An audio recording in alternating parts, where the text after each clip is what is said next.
Hello students, প্রতিদিনের মতো আজকে আবার আমি হাজির হয়েছি একটি নতুন ভিডিও নিয়ে।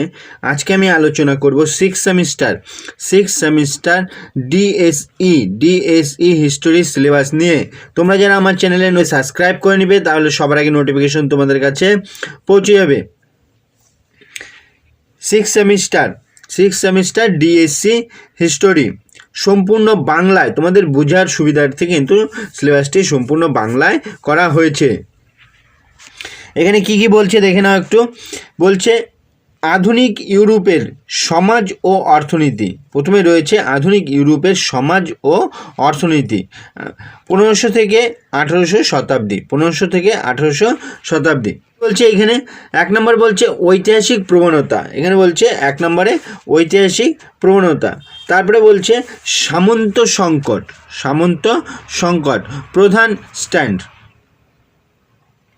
তারপরে বলছে 3 নম্বরে বলছে রেনেসাঁসের উৎপত্তি বিস্তার ও প্রভাবশালী বৈশিষ্ট্য। তারপরে বলছে 4 নম্বর ইউরোপীয় সংস্কার, জেনেসিস প্রকৃতি এবং প্রভাব। তারপরে রয়েছে উপনিবেশের যুগের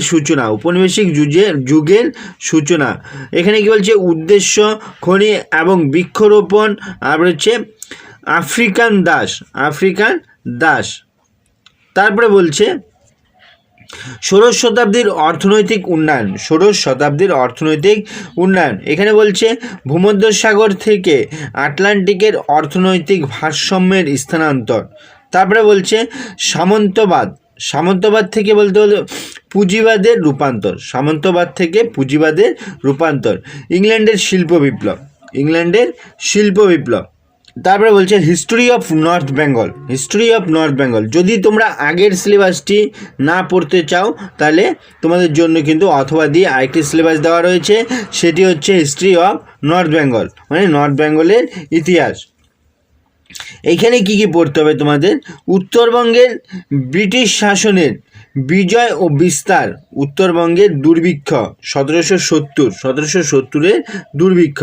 তারপরে বলতে হবে জেলা পার্বত্য স্টেশন এবং নগরায়নের প্রক্রিয়া। তারপরে পড়তে হবে অর্থনীতির সম্প্রসারণ। এখানে রয়েছে কৃষি বাণিজ্যিকীকরণ, তারপরে তামাক, পাট, ধান, বৃক্ষরোপণ, অর্থনীতি।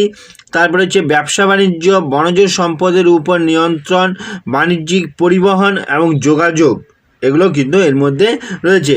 তারপরে বলছে উত্তরবঙ্গের ভূমি রাজস্ব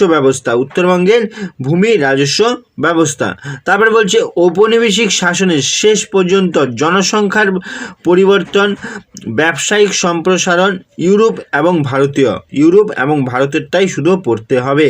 তারপরে বলছে ইউরোপের জেলাগুলোতে উপনিবেশ বিরোধী আন্দোলন, উপনিবেশিক বিরোধী আন্দোলন এবং জনগণের অংশগ্রহণ। তারপরে বলছে বাংলার স্বদেশী আন্দোলন, ভারত ছাড়ো আন্দোলন, সন্ন্যাসী ও ফকির, নীল সাঁওতাল এবং তেভাগা আন্দোলন বিশেষ উল্লেখযোগ্য সহ কৃষক আন্দোলন।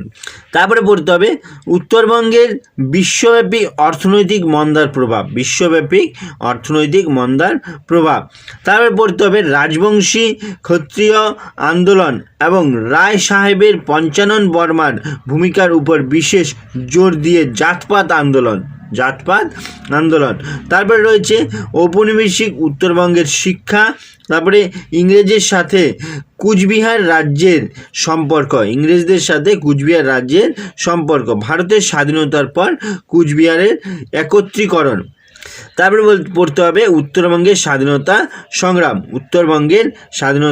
সংগ্রাম। এই সিলেবাসটুকুন কিন্তু তোমাদের 6 সেমিস্টারে পড়তে হবে। ভিডিওটি ভালো লাগলে লাইক করবে এবং বন্ধুদেরকে শেয়ার করে দিবে। আজকে এই পর্যন্তই, পরের ভিডিওতে আবার দেখা হবে।